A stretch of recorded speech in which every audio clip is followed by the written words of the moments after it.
Hello friends, welcome to my channel. और आज हम स्टार्ट कर रहे हैं 6 अक्टूबर के current affairs. International day of older persons celebrated on which day? International day of older persons कब सेलिब्रेट किया जाता है? तो ये किया जाता है 1 अक्टूबर को। और इसकी थीम क्या थी इस साल? इसकी थीम थी ageing with dignity, the importance of strengthening care and support system for older persons world wide. तो ये इसकी थीम थी। Recently which states chief minister hold a cabinet meeting to honour Rani Durgavati? तो रानी दुर्गावती को ऑनर करने के लिए किस स्टेट के सीएम ने एक कैबिनेट मीटिंग गठित की थी? तो ये कैबिनेट मीटिंग होल्ड की थी मध्य प्रदेश के चीफ मिनिस्टर ने। The correct answer is Madhya Pradesh. Rani Durgavati कौन थी? ये एक ट्राइबल क्वीन थी, गोंडवाना किंगडम की। 5 अक्टूबर 2024 इस साल 5 अक्टूबर को इनकी 500th बर्थ एनिवर्सरी थी। और इनका जन्म कब हुआ था? हुआ था 5 अक्टूबर 1524। इस मीटिंग में एक चीज और अप्रूव की थी, वो थी एमपी के फार्मर्स को एक एडिशनल असिस्टेंस प्रोवाइड कराना 3,900 रुपीज की पर हेक्टेयर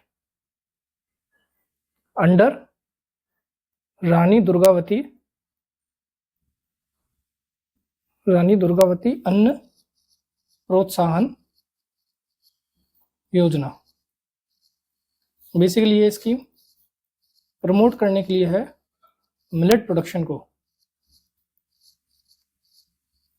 तो एक क्वेश्चन आपका ये भी बन सकता है कि किस स्टेट की स्कीम है और इसमें कितना भी एडिशनल असिस्टेंस प्रोवाइड किया गया है।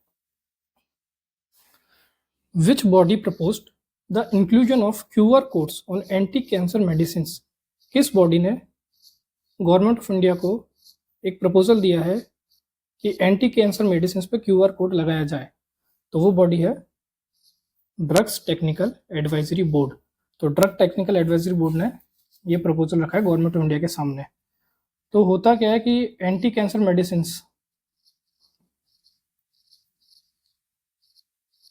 बहुत फेक मार्केट में सर्कुलेट हो रही हैं, फेक, डुप्लीकेट, काउंटरफीट बहुत ज़्यादा हो रही हैं। तो उसको काउंटर करने के लिए ड्रग्स टेक्निकल एडवाइजरी बोर्ड ने एक सुझाव दिया है गवर्नमेंट ऑफ इंडिया को कि आप कैंसर मेडिसिन पे एक क्यूआर कोड लगाएं जिसको स्कैन करके ये देख सकते हैं कि वो ओरिजिनल मेडिसिन है कि नहीं, या वो कोई काउंटरफीट प्रोडक्ट है। तो ये ड्रग टेक्निकल एडवाइजरी बोर्ड जो है ये अंडर आता है central drugs standard control organisation के। Central drug standard control organisation क्या करती है? ये रेगुलेटरी बॉडी है फॉर कॉस्मेटिक्स, फार्मास्यूटिकल्स और मेडिकल डिवाइसेस की। तो इसके अंडर ये ड्रग टेक्निकल एडवाइजरी बोर्ड आता है।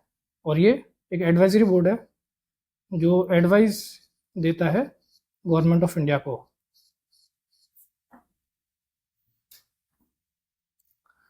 Which cricketer became the fastest to complete 27,000 international runs? तो कौन से क्रिकेटर ने 27,000 इंटरनेशनल रन सबसे तेजी से बनाए? तो वो बनाए विराट कोहली ने। So Virat Kohli is the correct answer. What is the allocated budget for developing Rani Durgavati memorial and garden in Jabalpur? तो ₹100 crore is the correct answer. ₹100 crore allocate किया गया है एमपी कैबिनेट ने Rani Durgavati memorial and garden बनाने के लिए जबलपुर एमपी में। How much amount was released as the 18th instalment under PM Kisan Samman निधि? तो अभी पीएम किसान सम्मान निधि का 18th इंस्टॉलमेंट रिलीज किया है पीएम मोदी ने। कहाँ रिलीज किया गया था? ये किया गया था वाशिम, महाराष्ट्र में। और इसका टोटल अमाउंट कितना है?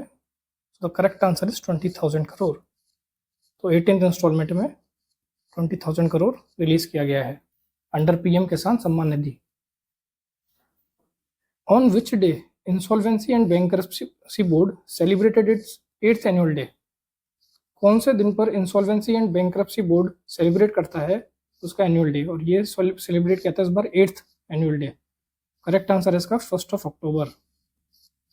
So 1st of October is correct answer. Which state government decided to continue providing short-term crop loan to farmers at 0% interest rate through cooperative banks in the year 2024-2025? तो ये किया है मध्य प्रदेश की सरकार ने। मध्य प्रदेश की सरकार फार्मर्स को शॉर्ट टर्म लोन प्रोवाइड करा रही है at 0% interest rate. What is the primary focus of the AIPC's Speak Up campaign? AIPC Speak Up campaign का प्राइमरी फोकस क्या है? AIPC क्या है? AIPC है ऑल इंडिया प्रोफेशनल कांग्रेस।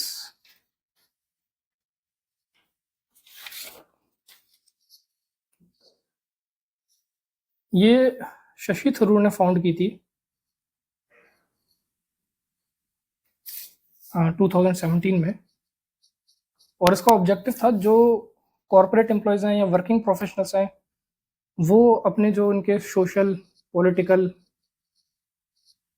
जो भी उनके सुझाव हैं या जो इश्यूज हैं वो पॉलिटिक्स तक लेके जा सकें, तो इसलिए ये फाउंड की गई थी। तो अभी एआईपीसी ने स्पीक अप कैंपेन बनाया था। वो क्यों बनाया था? वो बनाया था to ensure work place wellness and address work stress. अभी हाल ही में अगर आपने न्यूज़ में सुना हो तो एक एना सेबेस्टियन, इनकी डेथ हो गई थी allegedly due to work stress. तो इस हादसे के बाद स्पीकअप कैंपेन एआईपीसी प्रमोट कर रही है। इनकी एक कैंपेन और है for Anna for all work place wellness. इसका फोकस टॉक्सिक और स्ट्रेसफुल वर्क एनवायरनमेंट पर है। बेसिकली एक प्लेटफॉर्म प्रोवाइड कराएगा कि आप जो भी आपको दिक्कतें हैं, प्रोफेशनल्स को कोई ग्रीवियंस है, वो यहाँ पे आके बता सकें। Who approved the reappointment of M. Rajeshwar Rao as the Deputy Governor of RBI? तो ये अपॉइंट करता है अपॉइंटमेंट्स कमेटी ऑफ कैबिनेट। इसको हेड कौन करता है? पीएम मोदी इसको हेड करते हैं। प्राइम मिनिस्टर ऑफ इंडिया जो है अभी Narendra Modi. Appointments committee of the cabinet ने रीअपॉइंट करने की परमिशन दे दी है एम राजेश्वर राव को as a deputy governor of RBI. कितने टर्म के लिए दी है? फॉर 1 ईयर, 1 साल के लिए। Which state government set up a 3-member Jain welfare board aimed at economical, social and educational employment of the community? किस स्टेट गवर्नमेंट ने एक 3-member जैन वेलफेयर बोर्ड का गठन किया है? तो ये किया है मध्य प्रदेश की सरकार ने। Madhya Pradesh is the correct answer. What was the penalty amount that NSE paid to SEBI to settle its trading access point architecture and network connectivity? तो NSE national security exchange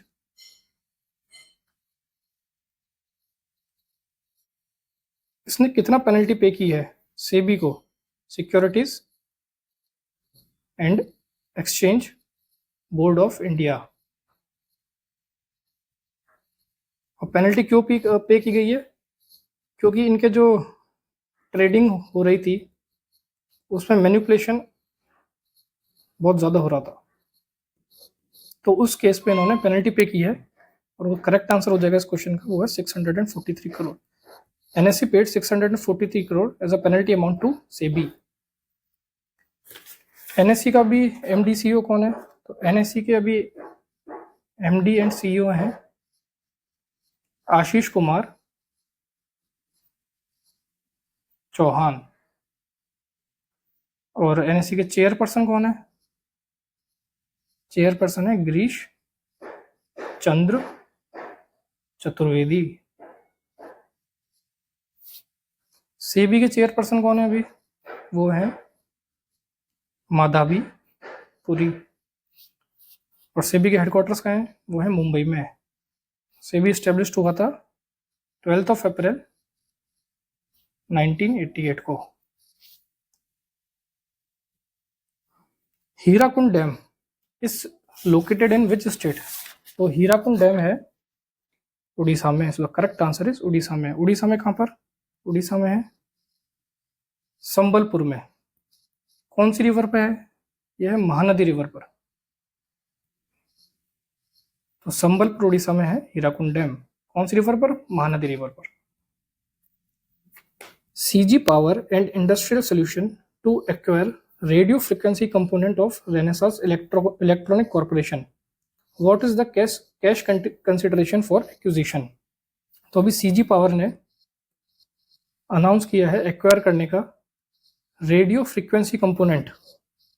Renaissance electronic का रेडियो फ्रीक्वेंसी वाला जो business है उसको acquire करने का CG power ने announce किया है। तो कितने अमाउंट में ये एक्विजिशन होगी? तो इसका करेक्ट आंसर है 36 million. So the correct answer is $36 million.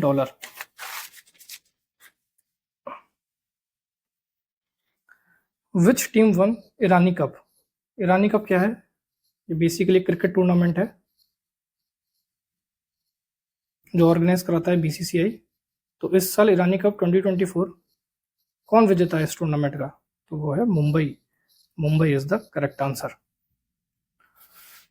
Who won the men's title in Fenesta national tennis championship? Fenesta national tennis championship में मेंस टाइटल के विजेता कौन है?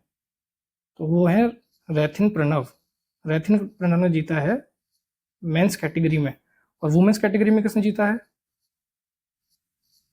वुमेन्स कैटेगरी में जीता है वेदेही चौधरी।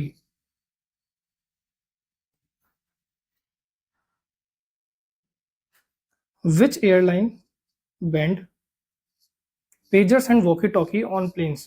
कौन सी एयरलाइन कंपनी ने बैन कर दी है पेजर्स और वॉकी टॉकी प्लेन्स पर? तो वो है Emirates. So the correct answer is Emirates. Emirates bans pagers and walkie talkie on planes. Who won the Indian national motorcycle racing championship? Indian national motorcycle racing championship के विजेता कौन है? तो ये जीती है अभी सार्थक चौहान ने। Sarthak Chauhan is the correct answer. और ये कहाँ आयोजित की गई थी? Indian national motorcycle racing championship ये आयोजित की गई थी एट मद्रास इंटरनेशनल सर्किट में।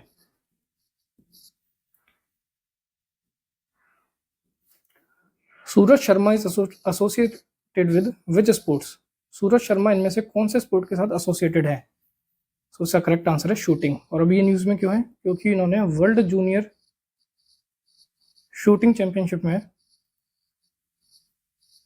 गोल्ड जीता है इन स्टैंडर्ड पिस्टल कैटेगरी। और ये वर्ल्ड जूनियर शूटिंग चैंपियनशिप कहाँ हो रही है? ये हो रही है लीमा में। लीमा किसकी कैपिटल है? पेरू की।